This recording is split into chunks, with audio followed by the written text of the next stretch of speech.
First, I want to say special thanks to our winter sponsor for the Winter Classic sponsor, Health First, the great services they give. I'm a member of that particular organization. I appreciate them sponsoring this Winter Classic for you, Billy. And now we're getting ready to talk about the player of the game. It is by RECROMAX. They are the premier restoration and property services company.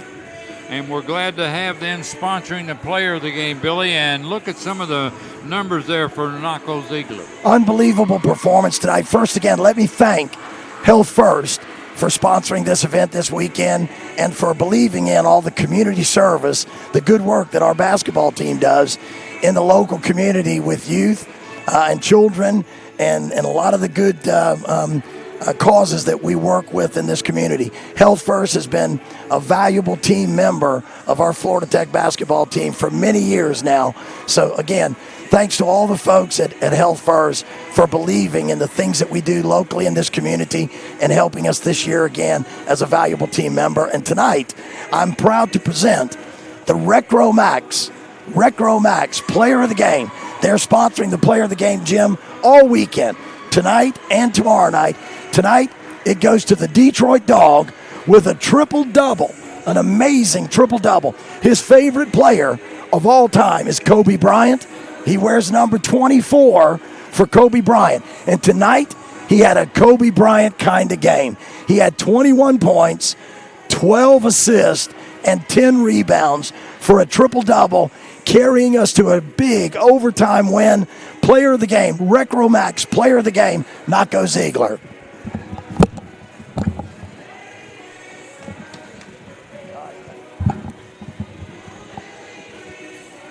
Okay, Nago, to take that player of the game, that's a nice plaque by RECROMAX, and I didn't realize that, 12 assists. I was just looking at the points and the rebounds, but, you know, when we needed them, you know, we're out. Session's out with, kind of an injury, so to speak, and not going to play for a while, so you picked up the slack, 21 points, 10 rebounds, 12 assists, you know, outstanding effort. And at the free throw line, you know, 10 out of 15, but normally you were, when we needed them, you made them. Mm-hmm. Yeah, I did leave some free throws on there that I should have made. Yeah, but this team never gave up that we played, you know, Notre Dame. They were tough, you know, and they didn't get a lot out of Willis early, and then they got a lot out of him. But the Panthers hung in there, and when we got into overtime, the team kind of got up to about 77, 78 points, and they hadn't scored yet in overtime. So we held them for the first 3.5 minutes without a score. It made all the difference in the world. So this is a great game for you. 21 points, 10 rebounds, 12 assists, just outstanding effort, and we needed every bit of it to win this game tonight. And I'm glad you're part of this team. And you got anybody you want to say hello to up in Michigan? Just my mom, I love you. My sister Fazia, I love you, and my uncle Robert, because I know he's watching. Love you, and yeah. Well, now you got to find a place to put this, and it's your second Player of the Game award. And, yeah. You know, we got another big, hard game coming up tomorrow, and be right in there. So, and then we get a little break, and then you come back on the 30th, and we play Embry-Riddle. Yes, sir. And shout out Julie, too. I know she'll get mad if I ain't shout her out. I forgot. Okay. All right, we're going to thank Runako Ziegler for Player of the Game. 21 points, 10 rebounds, 12 assists, a triple-double. And don't get too many of those. Thanks, Runako. Thank you. Appreciate you, Jimbo. Yeah, thank you.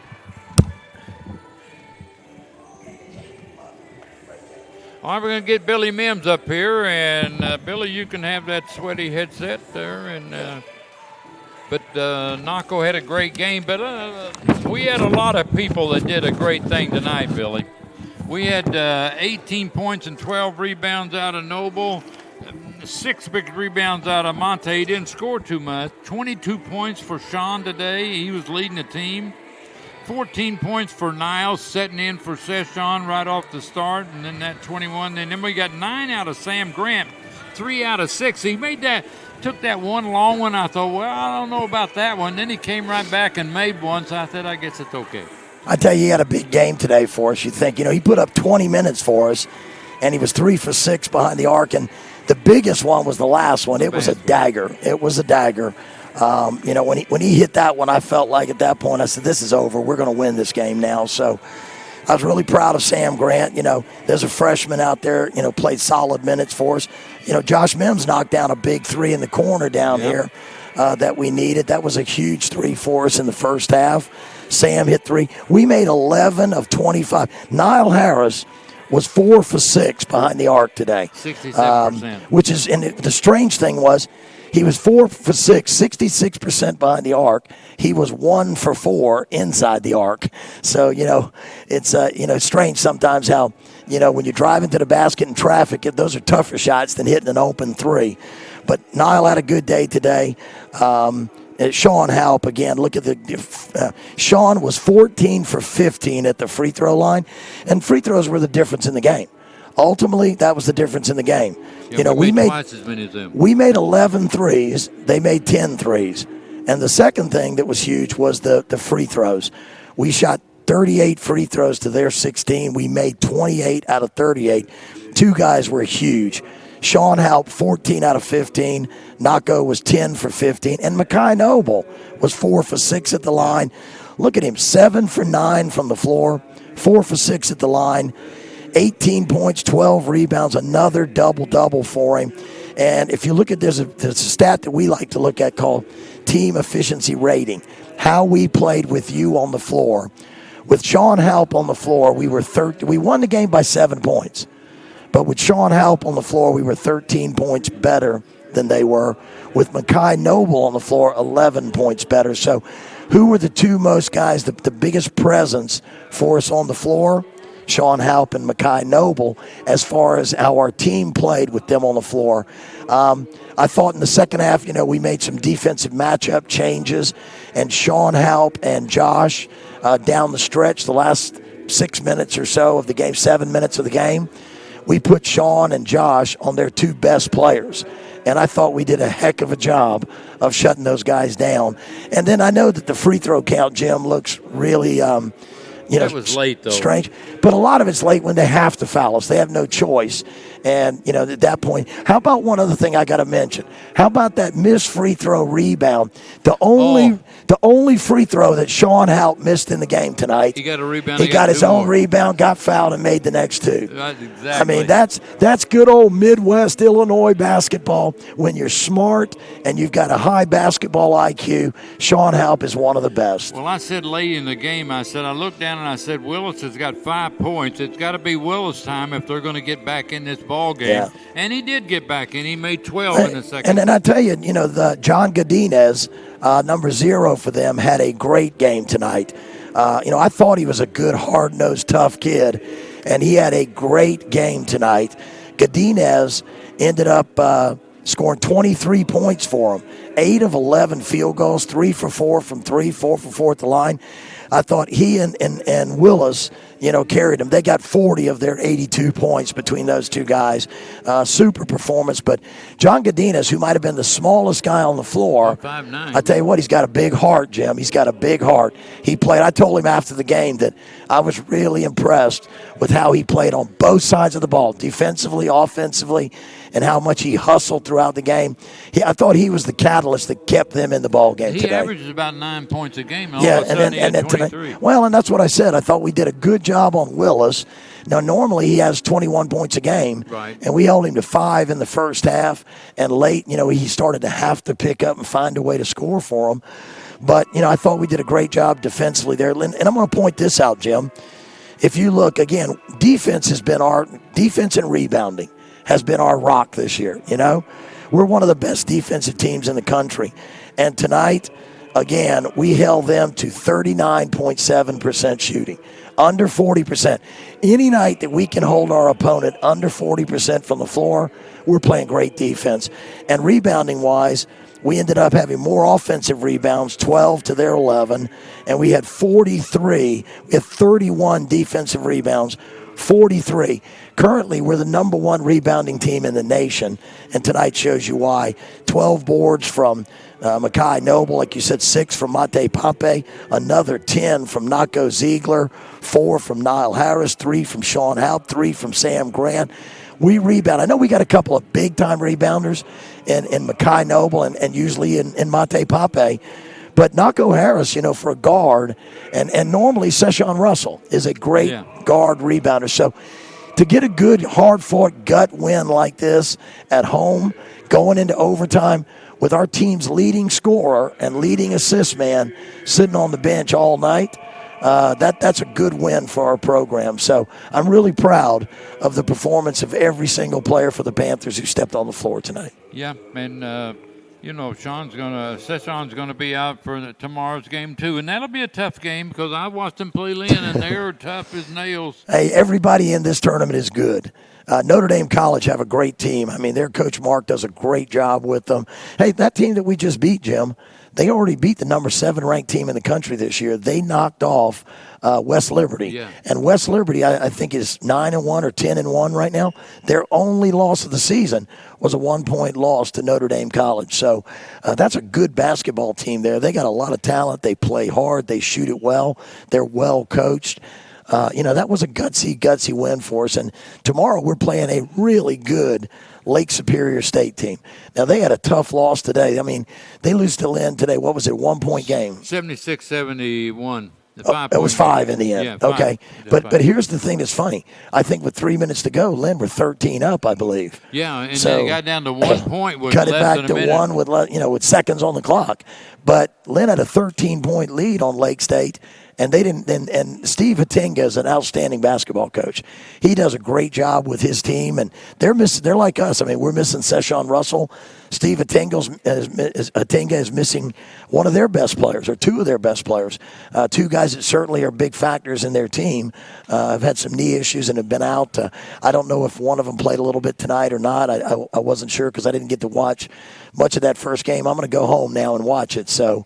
I'll be up late tonight washing uniforms and watching Lake State and Lynn and trying to figure out how we can come in here tomorrow and beat a very, very good Lake State team. And, right now our guys are 9-2, and we're 8-0 on this floor. And that means a lot to our program right now that, there's an old saying, win them all at home and half of them on the road and you got a shot. Yeah. And we still have a chance to do that.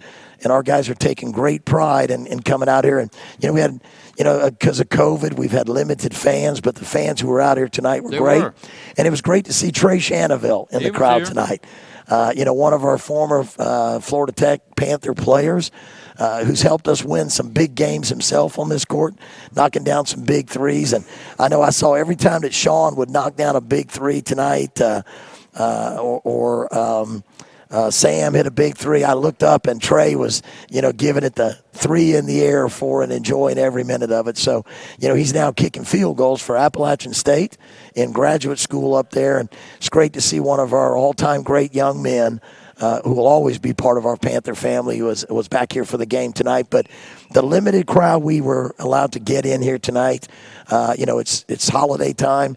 We had graduation on this floor yesterday. We got in here late last night for a quick practice. First time we'd been on this floor since Tuesday. So we really hadn't been on this floor this week any more than the visiting teams coming in. And, I thought the crowd that got in here for the game tonight was fantastic. And when you saw us taking a picture, a team photo there at the end of the game. I didn't know what that was about. There were some Japanese young ladies that I believe they're from Japan that were students here at Florida Tech, and they've been great supporters of our team. They've been some of our biggest fans. They've been coming to every home game this season. And I understand that they graduated yesterday, and they're going to be going back home, back home to their family and their new careers and their jobs. And they asked, could they have a photo with our team to take back with them because they're such huge fans of Florida Tech basketball. Great. So that's what we did out there. And I want to say thank you to those young ladies and their support.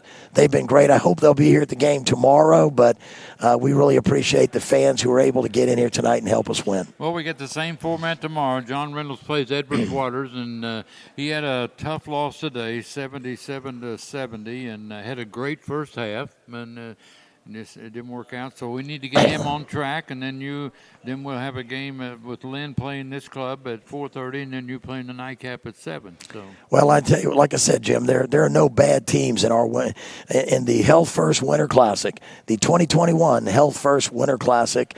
And again, thanks and hats off to Health First for their great support of our program, and thanks to RECROMAX for their support of this whole weekend as well, and taking charge of 2 Player of the Game awards for us this weekend. Rightly so, given to a triple-double today by Runako Ziegler. And it's a great event. It's sad that we're playing such good teams and such a great basketball event. I'd like to have the whole city of Melbourne in here watching this. Right. This is college basketball at its best. I know people out there say, oh, it's Division II. I'm going to tell you right now, every one of these teams this weekend here can compete in the low to mid-major Division I level on any night, especially on their floor, because most Division Is will never travel to play a Division II on the road. And if we could get those Division Is to come play us on our floor, you'd see some surprising results. And this weekend, this is quality NCAA Division II basketball at its best. So, again, if you can't get out here and get in and be a part of the limited crowd we have at the ball game, tune us in and listen to Jim Mitchell, because this guy is a Hall of Fame broadcaster, voice of the Panthers for way longer than I care to even think about. But he does a tremendous job, as good as any Division I announcer in America. And the 4 basketball teams that'll be playing here tomorrow night will give you Division I quality caliber basketball competition. So tune us in, pull for your Panthers, and before I forget, happy holidays coming up to everybody as well, to all of Panther Nation. I want to wish everybody happy holidays, very Merry Christmas, and Happy New Year out there to all of our Panther Nation. All right, 89-82, Panthers win in overtime. Be here tomorrow at 12 o'clock, women's basketball.